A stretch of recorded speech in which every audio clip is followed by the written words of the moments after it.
দেশের ক্রীড়াঙ্গনে ভিন্ন মাত্রা যোগ করেছে নতুন করে স্পোর্টস। ক্রিকেট, ফুটবল, কাবাডি সহ ৮টি ইভেন্ট নিয়ে শেষ হয়েছে প্রথম আসর। প্রধানমন্ত্রী উপস্থিত থেকে বিজয়ী অ্যাথলিটদের হাতে তুলে দিয়েছেন পুরস্কার।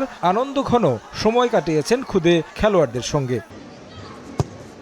৩১০ অ্যাথলিট নির্বাচিত হয়েছে চূড়ান্ত বাছাইয়ে। প্রতিভাবানদের নিয়ে আছে ভিন্ন পরিকল্পনা। ২ মাসের প্রশিক্ষণ দেওয়া হবে বিকেএসপিতে, সেখান থেকে আবার বাছাই করে প্রতিষ্ঠানটিতেই ভর্তি করানো হবে স্থায়ীভাবে। তৃণমূলে ছড়িয়ে ছিটিয়ে থাকা অনেক প্রতিভাবান খেলোয়াড় বের হয়ে এসছে। সরকারের যে সিদ্ধান্ত, প্রায় ৩১০ জন খেলোয়াড় পুরস্কৃত হয়েছে এবং তাদেরকে আমরা বিকেএসপিতে ২ মাসের একটি ট্রেনিং সেশন করাবো এবং সেই ২ মাসের ট্রেনিং সেশনের পরে এখান থেকে যারা একদম যাদের একদম এক্সট্রা অর্ডিনারি প্রতিভা বের হয়ে আসবে, তাদেরকে আমরা আনুষ্ঠানিকভাবে বিকেএসপিতে ভর্তি করিয়ে তাদের পড়াশোনা, তাদের খেলাধুলার এবং তাদের পরিবারের সার্বিক সহযোগিতার মাধ্যমে আমরা এই খেলোয়াড়দেরকে স্থায়ীভাবে বিকেএসপিতে তাদের ট্রেনিং সেশনের মাধ্যমে তাদেরকে নিজ নিজ খেলে তাদেরকে প্রতিষ্ঠিত করতে চাই।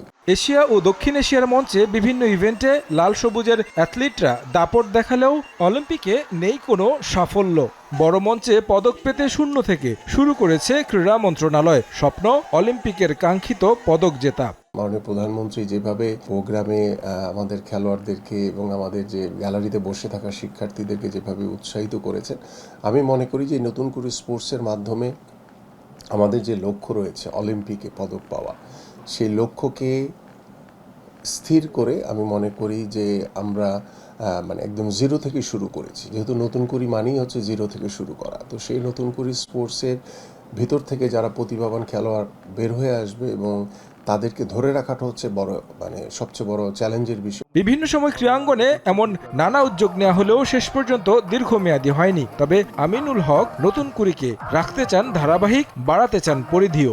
নতুনভাবে আমরা করেছি, হয়তোবা কোথাও ভুল ত্রুটি থাকতে পারে, বাট সেগুলোকে আমরা কাটিয়ে উঠে কিশোর কিশোরীদের অংশগ্রহণে ৪৫৯৯টি ফুটবল টিম হবে এক্সাম্পল, মেয়েদের হবে, ছেলেদের হবে, ক্রিকেট টিম হবে, সাঁতারের হবে, দাবার হবে, আমাদের ভলিবল হবে, টেবিল টেনিস নতুন সংযোজন হচ্ছে, আমাদের মার্শাল আর্টের ভিতরে 4টি ইভেন্ট রয়েছে। এইভাবে আমরা প্রায় 10টি ইভেন্টকে এই দ্বিতীয় আসর থেকে শুরু করতে যাচ্ছি। দ্বিতীয় আসর সামনে রেখে এরই মধ্যে শুরু হয়েছে নতুন করে স্পোর্টসের অনলাইন রেজিস্ট্রেশন, যেখানে এবার যুক্ত করা হয়েছে ইউনিয়ন পর্যায়ে। এবার প্রত্যাশা আরো বড় আয়োজনের সঙ্গে একটি ক্রীড়া ক্যালেন্ডার তৈরির কাজ চলছে বলেও জানান ক্রীড়া প্রতিমন্ত্রী। সেক্ষেত্রে ফুটবল, ক্রিকেট, আমাদের তারেক হাসান শিমুল, সময় সংবাদ, ঢাকা। শুটিং হতে পারে এই খেলা।